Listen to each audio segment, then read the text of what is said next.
So Alan Smith, Paladin Engineering, U.S. Army.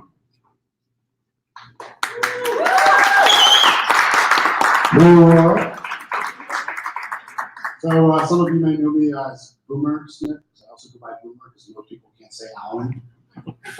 I'm a former U.S. Army combat engineer. I've got tours in Iraq and Kosovo. I've also got a master's in mechanical engineering and a master's in electrical engineering. I work in robotics. And my partner, Nate, who can't be here, he has got a master's in pharmacy and a master's in business administration. He handles the business side of things. And he's currently down in Raleigh, Durham. He's got 8 years business development experience.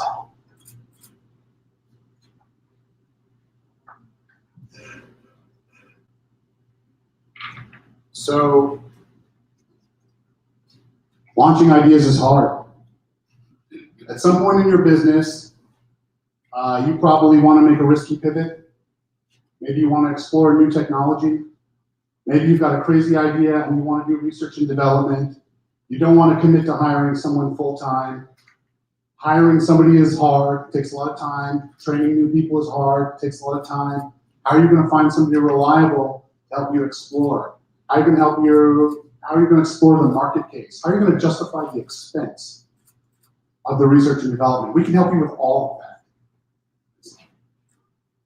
of that. So this is what we do. We are not a one-stop shop for all things. We work in robotics, mechatronics, electronics, electrical engineering. We go after tough technical problems. And we have a passion for trying to get the technology out.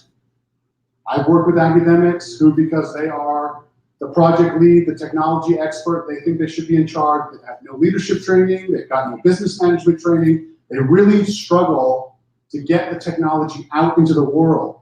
So it gets turned into research papers, so they get grants, and then they just churn and churn and churn. And technologies and ideas that could change the world, they just get stuck in academia, they never make it out. So what Nate and I, what my team do, is we help get the tech out and into the world. We have a couple different ways we do that. We can joint venture because we're risk tolerant. We can be a turnkey research and development solution because we've got smart people who have graduate degrees who know how to do research. And we can extend your team because we've got a bunch of veterans who are really good at joining teams. And that's what we do. We plug into teams, we figure it out, and we make it work. I want to tell you, hang on, cut back. I want to tell you an example here. Polymer Braille, these are some other projects that we've done. Polymer Braille, we had a postdoc, he had come up with an exciting material. You apply high voltage to it, it's polymer film, it bends, right? He didn't know what to do with it. Eventually he hit on the idea of creating a next generation full page Braille device that could take the entire screen, take all the words, convert onto full page Braille. Currently, most Braille readers are limited to 2 rows. He thought he was going to be the project head. He struggled to hit his phase 1 requirements. He struggled to meet milestones. He struggled to organize his team. Where he really needed to be was at the bench, working on getting the film to work consistently, figuring out how to manufacture it. So what he eventually did is he hired Paladin Engineering. We formed a team. We built his firmware, we built his software, we built his drivers, we built his enclosures, we built everything he needed to do so he could stay at the bench and focus on the thing that he was good at. He ended up making his phase 1 milestones, he ended up getting his phase 2, he got $1 million in funding, and he eventually debuted at the Consumer Electronics Show in 2016. We're very proud of that. I've got some other projects here, I'd love to talk to you about it later if you have got some questions.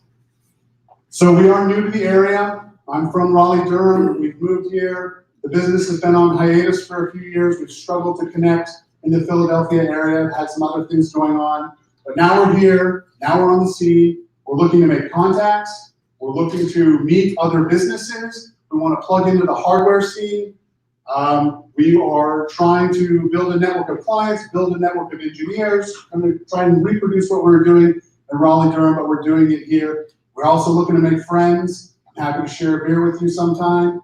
Bounce your ideas, crush your ideas. Actually, my favorite thing to do is to tell you why your idea won't work, and you can prove me wrong.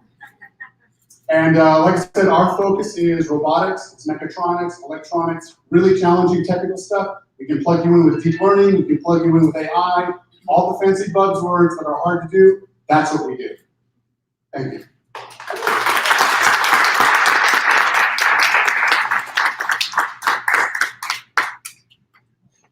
Thank you, Alan. Richard Summer. Sorry about that.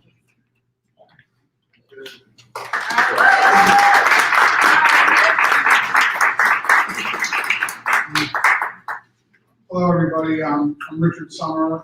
I'm an Air Force veteran. Served at Hickman Air Force Base Hawaii, so I really appreciate every minute of it. It was great. I was in the 15th Civil Engineering Squadron. Currently, and the president of Cheerio Technologies. We are a reseller of IoT devices, so if Alan builds you a product, we would be able to sell it for you. We connect with other businesses and help them sell some of their products. My vice president is Max Coolish. He's much more better presentator than I am, and he's going to kind of go over everything that we offer and some of the things that we're about. I'm going to turn it over to Max. Thank you, Rich. So my name is Max Coolish, and welcome to my TED Talk. No, I'm joking. So first, I want to thank Rich and everybody kind of in this room, because without you guys, we wouldn't really be here. So, all of you, thank you. So IoT, it's one of those buzzwords basically, and IoT is changing how we do business. The list of small businesses using technology in conjunction with IoT is growing fast. Those businesses that are early adopters gain an edge over those who are not. Now, it is already difficult to compete with very large organizations or corporations. They have massive amounts of resources and pricing. But if you leverage technology, it makes it not only possible to compete with them, but to excel in that space. Now, how will small business and mom and pop shops across the country keep up with large companies that are already taking advantage of some of these technologies? Funny you should ask. This is where Cheerio Technologies comes in. We will meet with prospective clients and get to know them and how they do business. We need to best understand their best practices, the pitfalls, some of the inefficiencies they have within their organizations, and see how to best utilize that technology and data within their respective spaces. Now, we will show them a plan that can make their business improve productivity, employee safety, customer satisfaction, all while lowering costs. So these are some of the solutions we currently offer. Now, it's vehicle tracking and management, temperature monitoring, electronic visit verification for home healthcare workers, paperless forms, mobile timekeeping, panic button alert systems, route optimization, waste bin level monitoring, and of course, rodent control. Now, what do all these things have in common? They are data driven. So this is how these are solutions that we realize how to implement them with business processes. So it's not only just about the technology, it's about return on your investment. Because as a business owner, technology is all well and good, but how is it going to affect my bottom line? So we can help your small business grow by improving productivity and getting rid of inefficiencies, increasing customer satisfaction, getting live time responses from actual customers and clients out in the field, and letting you access that information readily so you can make changes on the fly. This increases customer satisfaction, lowers risk, increases revenue, and drives down costs, and improves employee engagement. So, Cheerio Technologies. Bullish industry estimates suggest that in 5 years there will be billions of devices connected to the IoT, generating trillions of dollars of value for the economy. Not only that, but that's mostly recurring revenue. Because once you buy these devices, you have to service them. There has to be a platform that's easily usable for business owners. Because business owners want to run a business, they're good at one thing. But us connecting the technology and showing them that return on investment, that's what we do. So you want a part of that revenue. We're vendor neutral. We easily adapt to new technology. We're smaller, we're versatile. And we have partner agreements. We're basically channel managers.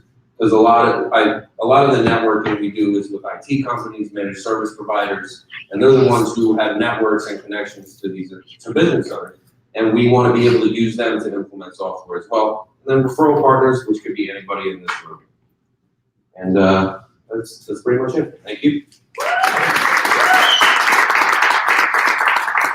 Thanks so much. Appreciate it. Up next, Richard Cheerio, US Navy vet.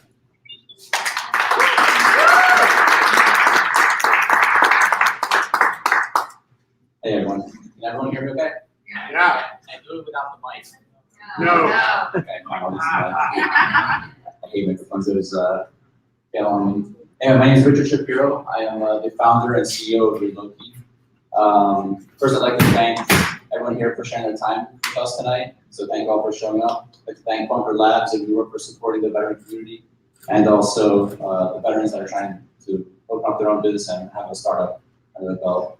I'd also like to give a little shout out to my marketing team here, Judy and Steven here. Just joined up 2 weeks ago. They've been rocking and rolling. Last 2 weeks, we got our social media up and running like a heartbeat. We got us some good marketing material here for everyone to take home with them. So they also asked me to please share, friend us, and come to all of our social sites. So we gotta get that user traction. But also Brian here, actually I met him at a startup online Y Combinator, so he's the one that turned me on to Bunker Labs and mentioned it, so a little shout out to you too, thanks buddy. So here we go, so a little bit about me. Back in about 2006, after my first deployment in the Navy, coming back, I was sitting in my unit's office and thinking, what do I do with some of the money that I saved up on that last deployment where I couldn't actually spend any of my paychecks? So what did I do? I called my mom. And she gave me some good advice. She said, Rich, why don't you go ahead and buy a property, a piece of real estate here in Philadelphia. I was in Hawaii at the time. So that they could look after it and, in a couple of years, hopefully it'll pay for itself and have a tenant, maybe one day I'll even move into it. So that's what I did. So I went online, started my search for my first property. It took a couple of weeks, found a great spot over on South Broad Street in Washington Avenue, a little studio that I could afford.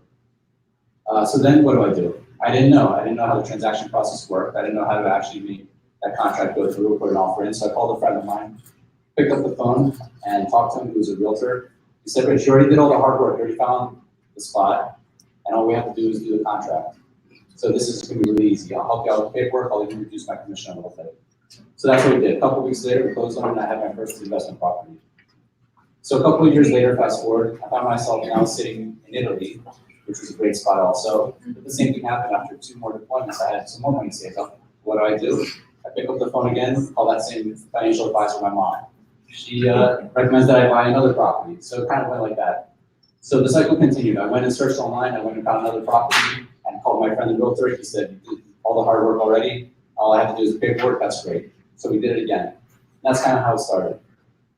So then in 2014, when I got out of the military, I found myself now sitting in that living room that first bought in my first apartment. And honestly, a little bit depressed because now for the first time in my life, in my adult life, I didn't have a senior officer tell me which way to go or what our mission was. I had total freedom to do whatever I wanted. And that was a little bit confusing. So I went back to those 2 transactions that we closed on. And I realized that we spent about $30,000 in realtor commissions.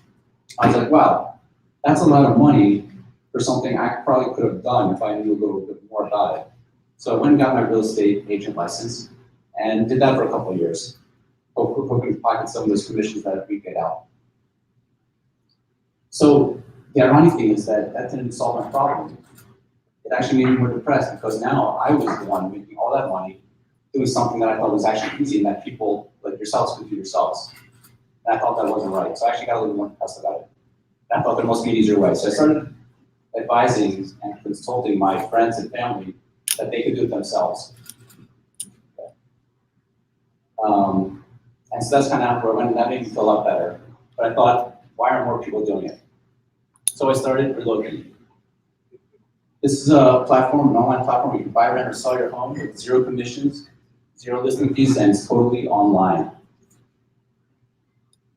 And why did I start it? Because I felt like there's a problem. And then when I did some research, I felt like I fell into much of this. These numbers are taken from the National Association of Realtors in 2018 from a case study that they did. 75% of home buyers start their search online just like I did.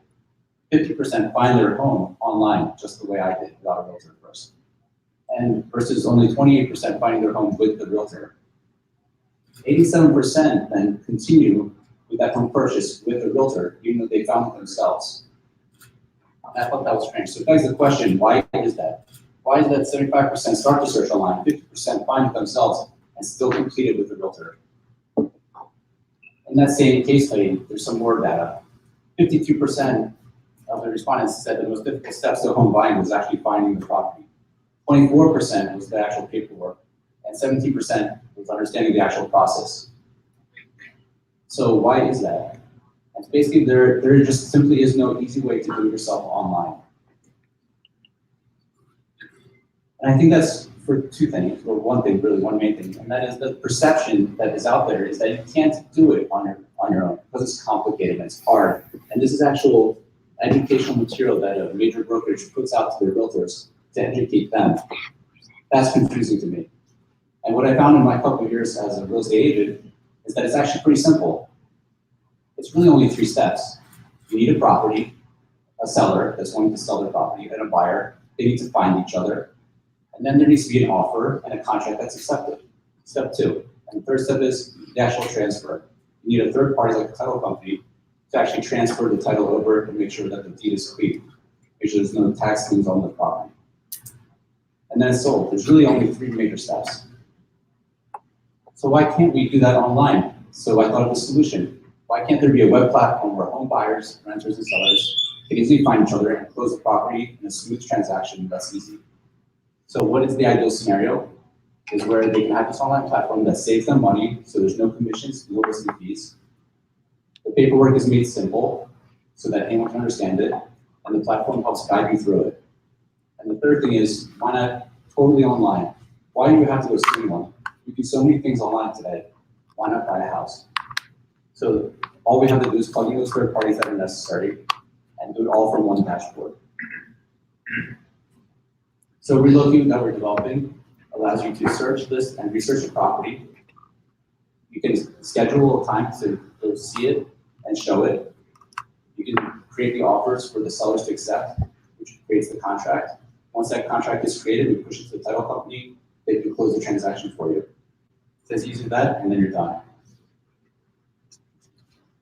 So what we're asking is, support for our marketing efforts, which we now have a couple of great interns helping us out. Thanks for that. If you have any experience in that, we always appreciate your feedback. Tech support, looking to finalize our MVP, our minimum viable product. So we're cleaning that up and start testing the platform to actually make this thing live. And of course, legal.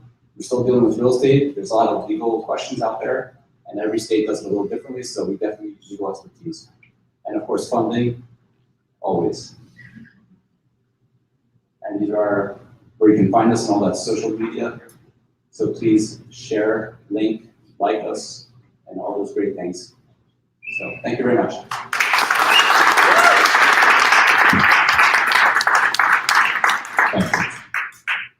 All right, up next, Alex Gilbert, CEO of Red Queen U.S. Air Force Fund.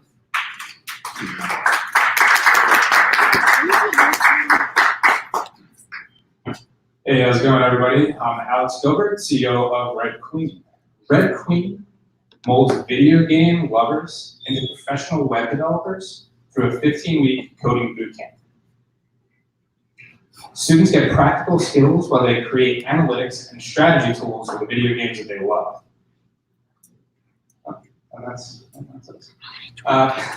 So tech is where job growth is at, right? What used to take a device to complete a task, well, now there's an app for that. Where there's apps, there's need for developers. There's currently a deficit of 1 million developers in the world, and that's constantly growing rather than shrinking. And another element is that, as any educator will tell you, you need to engage students through something they're passionate about to really teach them in an effective way. Well, it just so happens that gaming is an industry that 70% of college-age students are passionate about. That amounts to 3 billion people around the world, and an industry that has even surpassed the entire global film industry. Gamers are hyper-engaged fanatics. They think about gaming when they wake up in the morning, when they're on the train, when they're at work, and in their dreams. So Red Queen is tapping into that passion to create professional web developers. And as I said before, that's through a 15-week coding bootcamp, where students build analytics and strategy tools that help players win at their games, have more fun, share awesome moments with their friends. They build these tools throughout the course of their study. They publish them to the Red Queen proprietary marketplace, and they get paid a royalty when gamers use those tools. So they're learning practical skills because in reality, video game problems are microcosm of problems. So you can use design thinking to look at a problem and solve it through building an app. You've just done something that is valuable in literally any industry.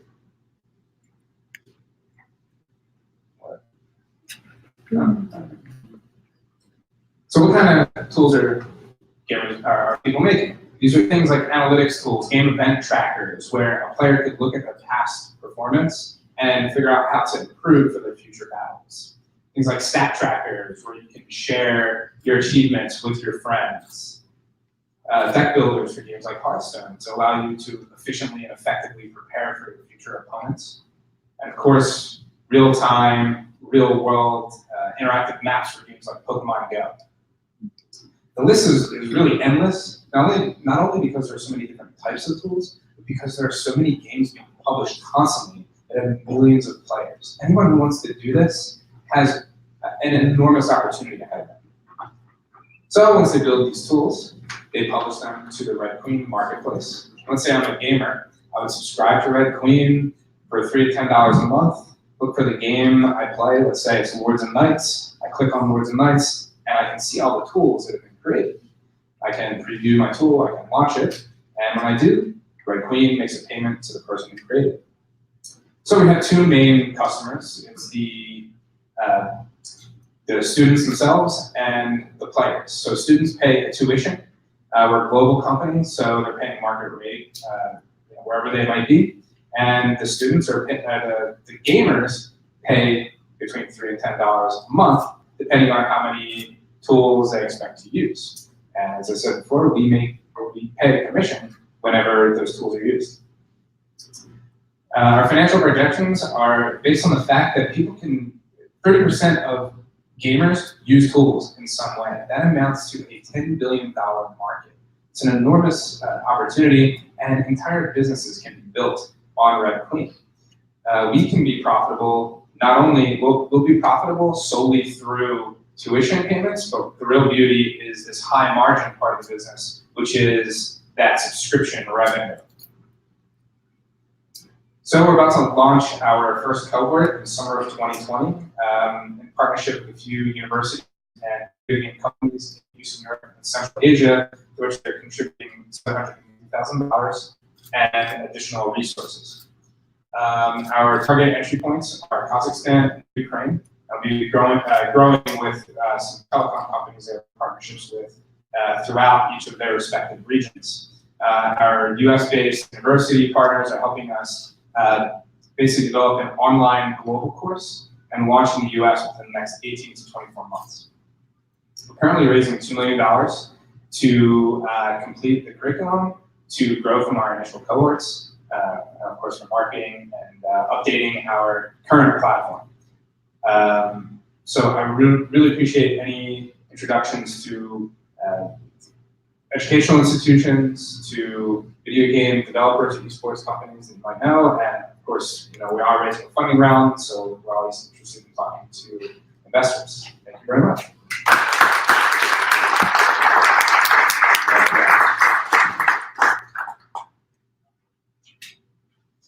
All right, so tonight, Sean Danaski is the CEO and co-founder of Strategy AR, and his co-founder, he unfortunately can't be here, he's a Navy vet himself, but his partner, Devon Zhang, is here to speak on his behalf.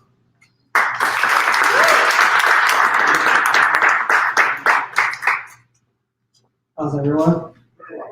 So, unfortunately, I'm not a vet, that's why I don't get the cool veteran in residence t-shirt. So, I'll introduce Sean at the end of the presentation. But let me start. I talk about AR. So, we create augmented reality AR. Has anyone played Pokemon Go? Know what it is? I mean, so it happens to be the most downloaded, the highest grossing mobile game right now. Believe it or not, 3 years after the fact. But look, aside from the fact that Pokemons are wonderful creatures and great brand, what the app does for you is that it allows you to see elements that's not in the physical world, right? That's augmented reality. You can walk around the world, you can see things that are not visible to the eye with the aid of technology. You look through your phone, or look through a smart glass, and you can see additional information. So imagine you're inside of a ballpark full of 40,000 people, and you want to get a drink, and you want to get a good deal on a drink. And I happen to be a bar owner who's advertising buy one, get one free margarita. How do people find you? It's not going to be on Google Maps, you're inside the stadium. But imagine you can take out your phone, look around, and see what's going on sale. Or if you want to have a business card, but you don't want to cram all kinds of information on there, you can then, through the phone or technology, display more information than you can put on a card. Or if you're on vacation on a boat, that's actually shown on a boat in Jamaica, I believe. And if you're looking around for a place to eat, there's a jerk hut 145 meters to the west. So you can see that through your app. So imagine no more, that's what we do. We create an augmented reality platform where anyone can create augmented features and place in a real space, triggered by anything from an image to a logo to a geographical marker. So we are going to be, basically the app is going to be a free app. It serves as a universal AR viewer. You can use this app anywhere in the world, like we have tested in Jamaica down in Myrtle Beach. You can be anywhere and see augmented features in space. And anyone can go on the platform and create your own augments. You can upload rich media, you can do a video, you can do a business card, you can do information, and it will be triggered by multiple ways. Ultimately, we want to be the platform to provide data service to augmented reality makers. So if you want to make an augmented reality app, you can tap into our API and download our database of augments. And then these augments are going to be layered. So if you want to see restaurants, you'll be able to see restaurants. If you want to see fun and hobby stuff, you can see that. We're creating virtual tours, historical tours. That could be on the internet as well. You can just walk around and see video tours, self-guided tours. So we have a video.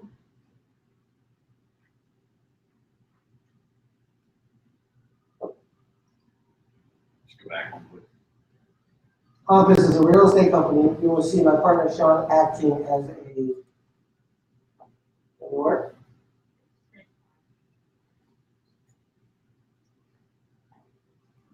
Alright, if it's not working, I have a working prototype on the phone. You guys can come to the table. I have multiple markers you can check out. If it can work, good as well.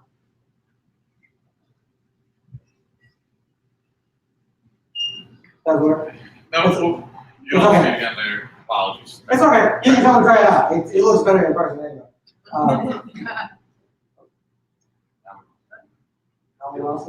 So I'll just keep talking. So the market is really big. There are several projected figures. There's 650 million downloads to the Pokemon app. So everybody's used to this idea of using your phone and see things through your phone. So we predict it to be a $6 billion industry in 2 or 3 years. And we're hoping to be the de facto platform for augmented features. Oh, there you go.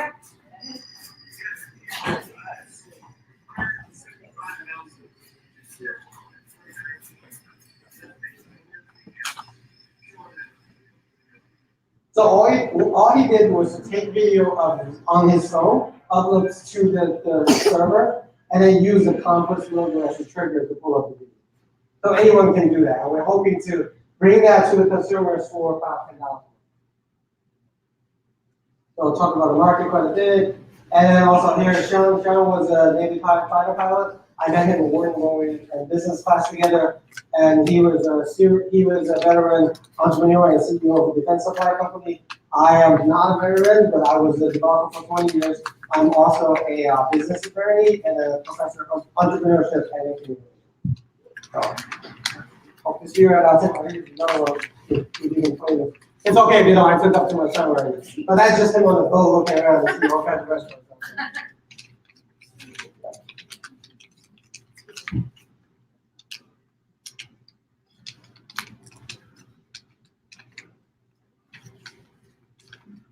It's a shame you guys have to go there and take this video.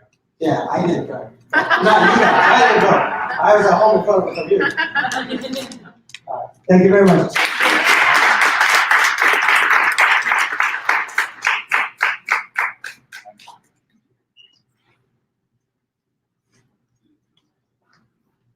Thank you. All right, up next, Clint Bryan, Norceuticals, U.S. Navy veteran, CV. Here we go, here's Clint.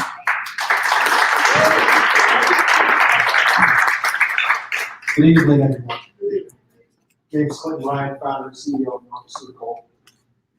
What we've done, actually, before we get into that, I'll give you a little backstory about myself. Never in my wildest dream did I consider being an entrepreneur. Joined the Navy straight out of high school, did 20 years, lived in over 20 plus countries. Amazing, amazing journey. Steve Jobs said it best. Looking back and connecting the dots, right? Again, thought I wanted to be an engineer, thought I wanted to be a major in finance and accounting. Ended up not doing that at all. Actually ended up getting my degree in organizational leadership and development.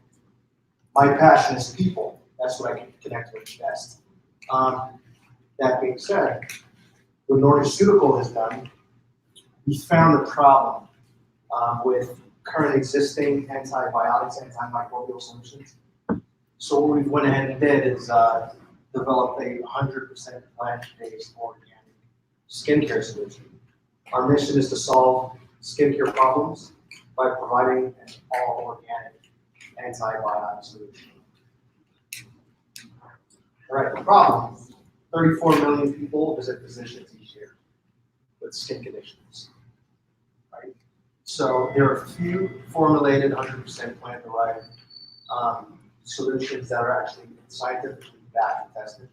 Our product's been vetted on scientific level and very effective against fungus and bacteria. The existing costs, safe threshold for synthesized products aren't what they need to be, so we've managed to address that issue as well. And there's not a market for 100% plant-based solutions. All right, the solution and opportunity. As you can tell, right, we've had a paradigm shift in humanity where burgers, meats, everything was the standard norm, right? Now everyone's going to meatless products, burgers, now you have chicken and so forth. So in tune, we went ahead and followed suit to where we developed a product itself, based on the societal paradigm shift. Our product is solely derived from plants and herbs by two processes, which is steam still and cold pressed. All you're looking at here in the formulation is just plants, literally. That's it. When you get a chance or opportunity, come by and take a look at that. Our solution is safe, and they're very affordable. And we found a need for our business, and now's the perfect time for everyone to embrace our product as their product of choice. The market size currently is at 6. It's a $46.23 billion industry, and it's projected to grow to $63.34 billion in 2026. We actually identified 7 local competition in the Philadelphia area, and our major competitors, are on a global scale, which 25 to 50% of them do have the potential of utilizing the same process, but they choose not to. It's just a lot easier to scale a synthesized product. Leadership team, myself, Kelly Bryant, again, CB veteran, Brandon alumni, myself and a co-author is our current leadership team. Currently, we're seeking a chief science officer to help scale our business because we find ourselves as being an innovative company. So we plan on marketing, scaling beyond what we currently have in our possession. All right, get in touch. Here's our contact information. And again, I do have a product on the table. You can walk by, shoot it, smell it.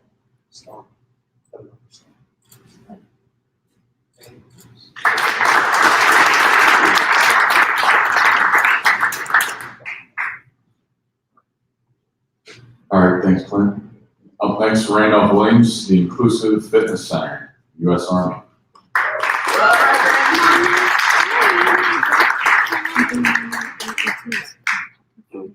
How everybody doing tonight? We got the energy up, we feeling good? All right, so before let me introduce myself, I'm Randolph Williams. But before I begin talking to you, I want to talk with you. How many people in this room have a disability or know someone with a disability? Okay, wonderful. Next question is this here. What do you think of when you hear the word wheelchair? What comes to your mind when you hear the word wheelchair? Immobility. Ability? Oh, immobility. And how about Limited entrance. limited accessibility, right? What comes to mind? Okay, what comes to mind when you think of wheelchair? I mean, disability.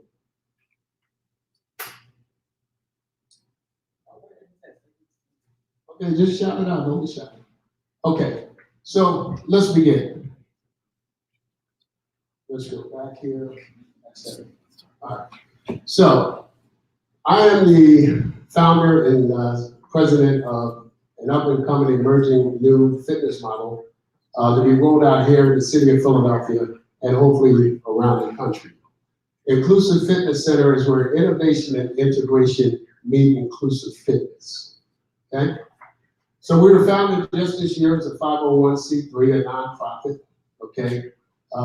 Because we wanted to be able to affect the population in the proper way. And we were designed to develop this fitness center to benefit disabled veterans or wheelchair users and others in the disability community as well. So we strive to make life possible and better for people who are disabled veterans as well as those in the disabled community. Did you know that the fitness industry has been around for years, as we all know, okay? But the word inclusiveness has only become a buzzword in the 21st century, right?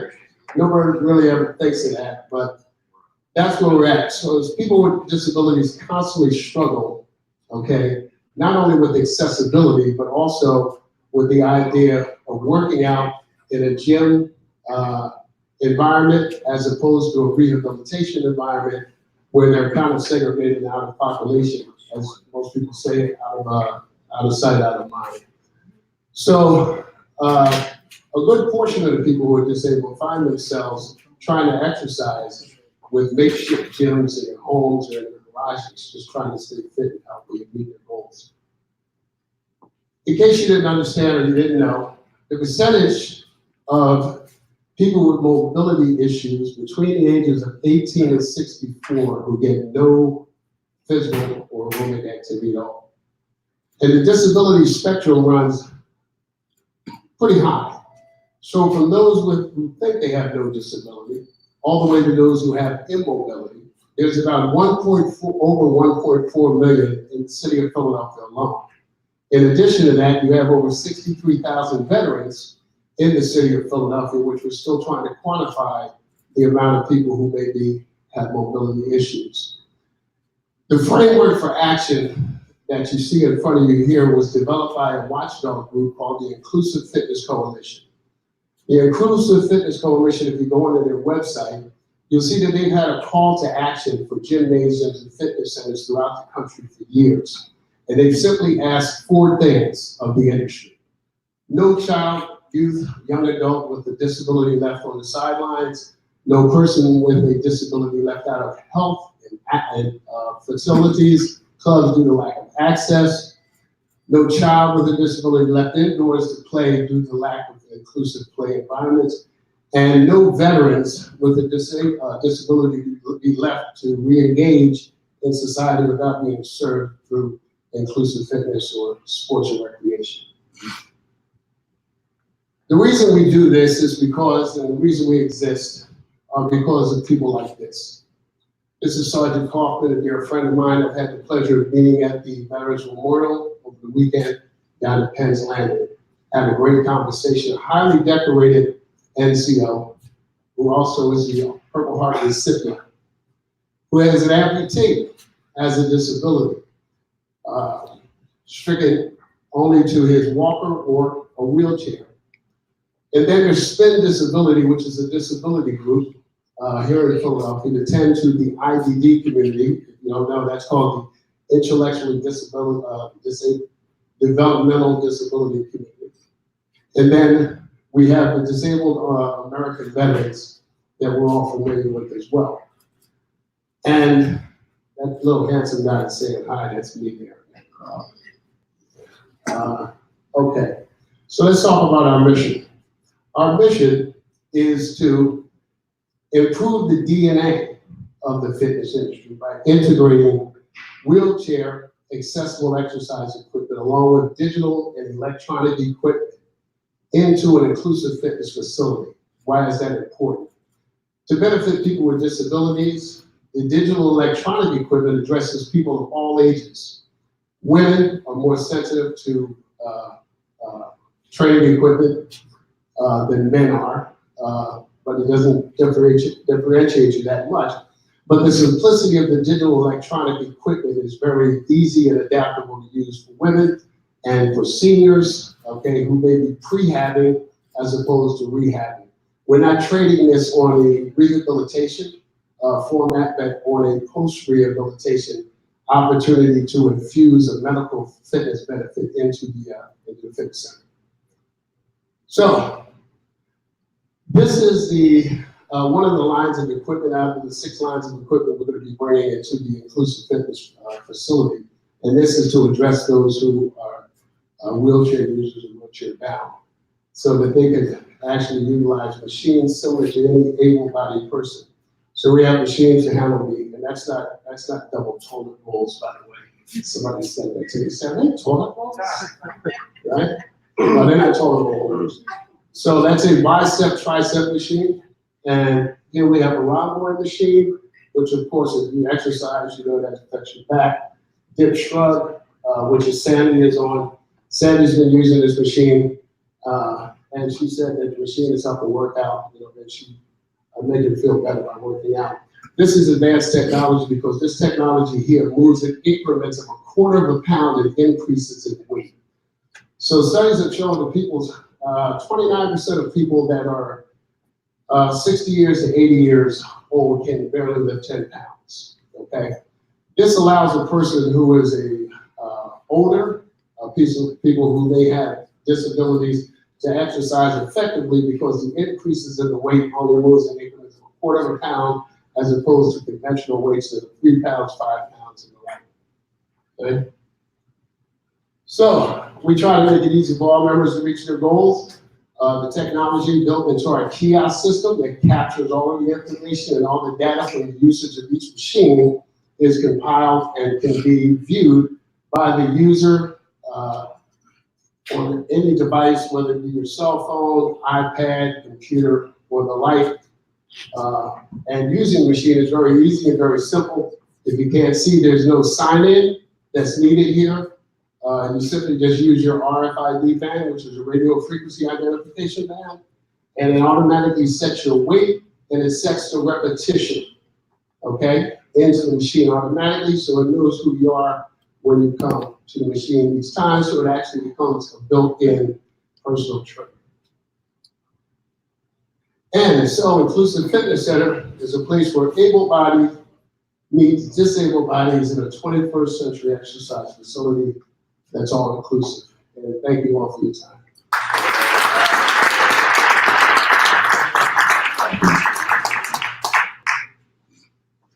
All right, up next, Siobhan Simmons, prime candidate, U.S. Navy veteran.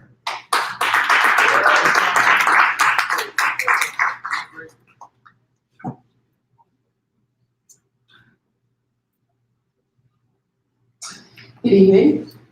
I'm Siobhan Simmons, CEO of Prime Candidate. I've also been a personal trainer. I've been a customer service rep. I've worn several hats, in fact. But the most difficult job that I've ever had was no job at all, actually. Being a job seeker is hard. It really is. You send that resume over to your recruiter and you're hoping that it meets his desk, or it could go into a black hole. All right, so to prevent it from going into a black hole, what do? You do what you're told. You don't put more than 10 years on there. You don't put color on there. You keep the same font. You use specific keywords. You all these rules to make a resume. How can you tell your own individual story? How do you sell yourself if you're going by a recruiter's rules, right?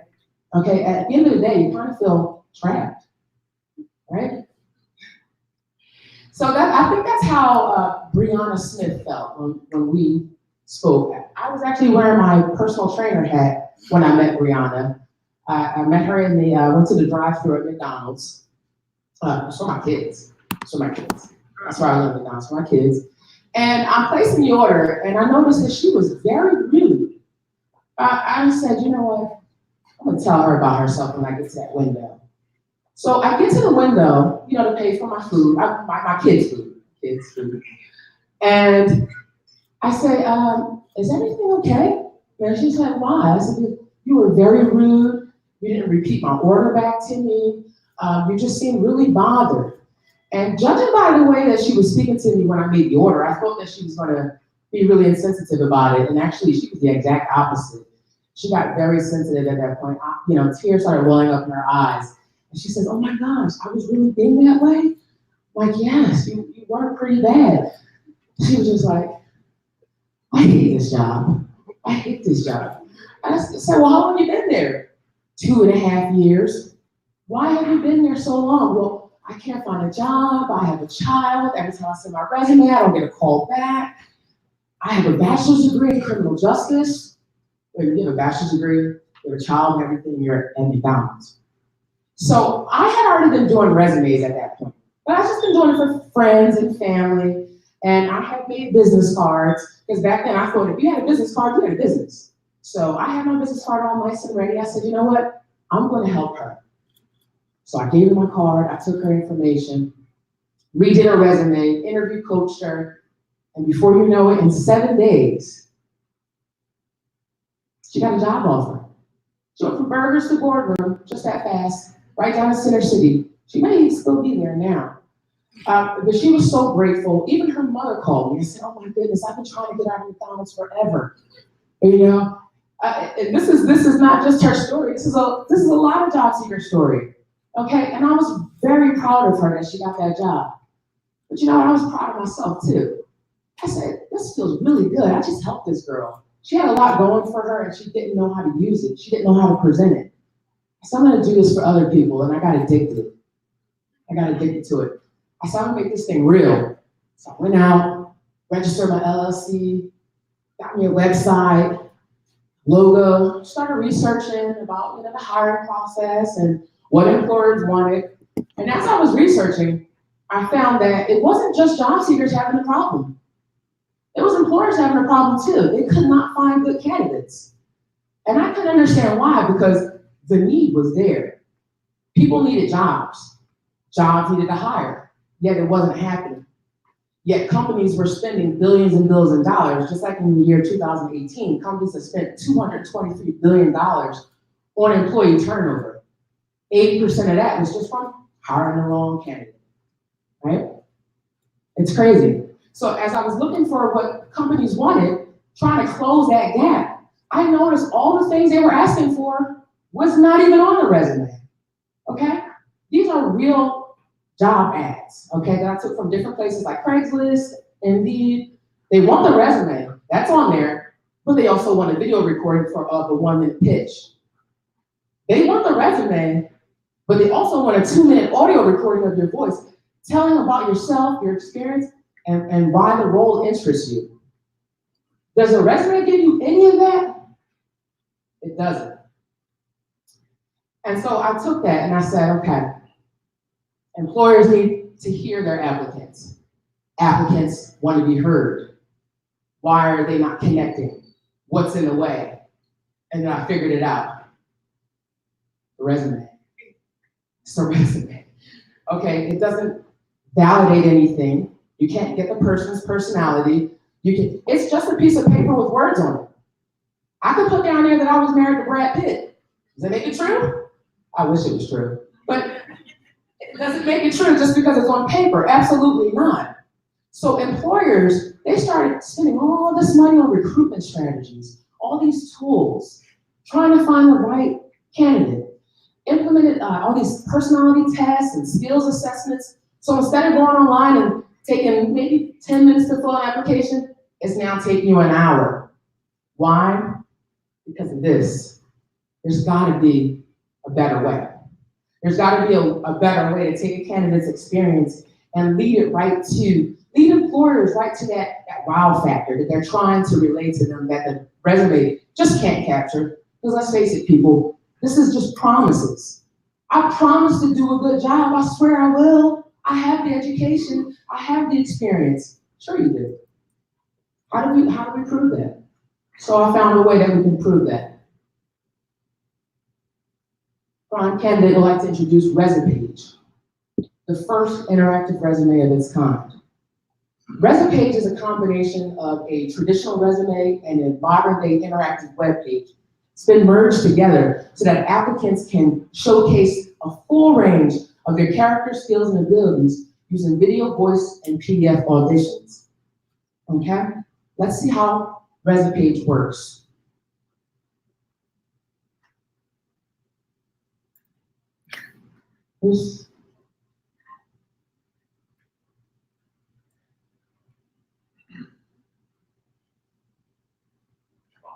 I promise you we're gonna see how ResuPage works at some point today, okay? If you guys really wanna take a look at the Wave of the Future resume, okay, come to my table, I'll show you how ResuPage works. All right, do yourselves a favor, if you are a job seeker, get rid of the resume. Go to primecandidate.com, register now, get yourself a ResuPage. Thank you so much for your time.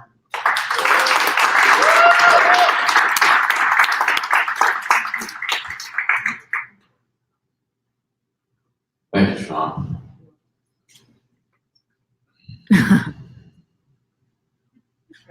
All right, so real quick, Addison Zhang.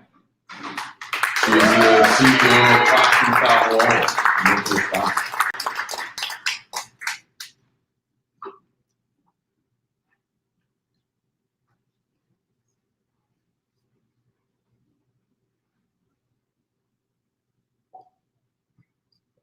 My 5 years old, Evan is right here. Loves learning, loves playing, loves checking out my live streaming equipment. My 8 years old, Aiden, already started to complain about school. Mommy, daddy, I don't want to go to school. And the only thing he enjoys about going to school is actually recess time and playing outside with worms. And here are my undergraduate students, about 18, 21 years old. And learning has become so stressful. You know, the only thing they associate learning is with a grade, am I going to lose a point? As you can see from the bottom right of the screen, it's a screenshot of a 45-minute conversation I had with one of my undergraduate students. She was crying, she was like, Dr. I'm so stressed. I don't know where's my future. I couldn't find jobs. I couldn't find an internship. What should I do? And as you sit here and watch all those words from our students, you really wonder, what did we do to our students? Learning has become equivalent to grades, and learning has become a journey of accumulating points, GPA points, exam points. Mark Twain warned us, don't let education interfere with, don't let schooling interfere with education. But ladies and gentlemen sitting here right now, if you have children, I have some bad news for you. Schooling has indeed been interfering with education. How many of you have children? And I'm telling you right now, your children sitting in the classroom right now, they are not learning the necessary skills to help them to be prepared for a digital future. And according to the author of the School of Problem, the problem of schooling, and so this person interviewed hundreds of children from all over the globe of different ages, And her conclusion is children almost universally, they hate learning. Oh my God, that hurts, right? And even more shockingly, the older the children become, the stronger the feeling is. Remember the story I shared with you earlier? My 5 years old loves learning. My 8 years old, not so much. My undergraduate students in New Jersey, oh no. If I cancel a class, everyone is so happy. And I really urge you, when you go back home today and Google this, or even right now, school makes me feel nothing positive is going to show up. What is happening in our educational system? You really have to wonder that. And on top of that, think about how much money as parents, work parents, and educators we are investing in children's education. And unfortunately, schooling is not preparing our children for the future. It's not giving them the cutting edge. It's not giving them the necessary skills to become future ready. Here is my solution. Classroom without walls. Learning beyond the physical classroom walls. So at my school, we have two core components. One is the online component. I truly believe online education is the future. But at my school, besides the traditional online classes, we add creative technologies, we add social media, learning in a public space. We also added different adaptive technology and software to facilitate learning. And another unique point of my school is global immersion. And at Classroom Without Walls, we truly believe the best education happens outside the classroom. Education should be an inside-out journey. The desire to learn has to come from the inside, not from a GPA, not from a specific point. And in terms of the global immersion, we have different immersion programs all over the globe and different things to humanize the online learning component and to accelerate the personal and professional transformation. And another key reason that I added the in-person immersion is, do you actually know the completion rate for online classes is as low as 10%? Shocking, right? And even for those classes that you actually pay lots of money, aka undergraduate or graduate school classes, and the completion rate is only as high as 20%, meaning that very few children are actually getting some value out of their online education. What a failure, right? That's why we add the immersive in-person learning component to humanize the online learning. So my first pilot program is an Entrepreneurship Immersion in Singapore, as you can see from my big poster there. And this component is involves the mind, the hand, and the heart. So one component is the online education learning component. And so students will be learning and earning certifications. I believe in becoming a lifelong student, learning outside the classroom. So one certification is entrepreneurship and small business certification. Another one is Adobe certification. And the students joining my school will also have access to LinkedIn Learning, which has thousands of classes for students to learn outside the classroom. Traditional school, you go to school, maybe not necessarily 9 to 5, but when the class is over, you don't necessarily think about the content you are learning. But LinkedIn Learning, different online platforms allow our students to become lifelong learners, which is really important in the 21st century. And the key component of the program is the in-person component, where the heart, our senses, are being activated to embark on a holistic learning journey. And the program, the first one is in Singapore. Do you actually know Singapore Airport? This one is actually a picture of the airport. Hard to believe, right? Think about Philadelphia Airport. And then look at this airport. Singapore Airport is actually the best airport in the globe.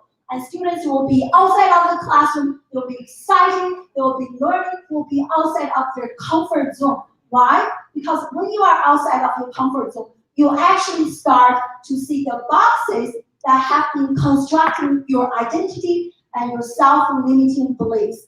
And we also have a social emotional learning component, daily meditation, and outdoor challenges such as dragon boat racing. And students will also be learning not only from academics, I came from that background, I know how broken the model is, but also learning from practitioners. For this particular immersion, we have 10 speakers from 5 different countries, a true global community. And students will be learning about things that they are not necessarily learning from a traditional classroom, such as personal branding, digital literacy, personal development, and why failures are important if you want to grow as an entrepreneur, and so much more. At the same time, we'll be visiting a number of Fortune 500 companies, as you can see here, and leading startup companies in Singapore and the Silicon Valley in Singapore. We'll be talking with all those startup founders. Why do you need to trust me? I just blah for like 4 minutes. I'm a former professor turned entrepreneur. I worked in higher education for 10 plus years. I'm an Adobe education leader. My work got featured on Forbes. But the true reason for me to do this was because I suffered through the educational system. I worked with so many students who came to me, who cried, who complained, who was so stressed out about their future. I want to help them, and I know I can help them. I want to make a difference. And I invite you to join this Classroom Without Walls movement. And remember what Mark Twain told us, don't let schooling interfere with your children's education. And I truly believe the best education happens outside the classroom. And please, my name is I'm the founder of Classroom Without Walls. And please join this movement and join me live and follow me on different social media channels. Thank you so much. Thank you. Tough act to follow. Truly passionate. It's awesome to see. All right, so that concludes tonight's pitch presentation of all the veterans that we have involved in veterans in residence here in the Deep Drive for 2019. I invite you all to hang out, eat some more, drink some more, network some more. We have we're going to get a group photo, yes, and we have a survey. I know we all love little surveys that we got to do, so we're going to ask you to do that. Please and thank you. I appreciate it. Thank you. All in all, thank you.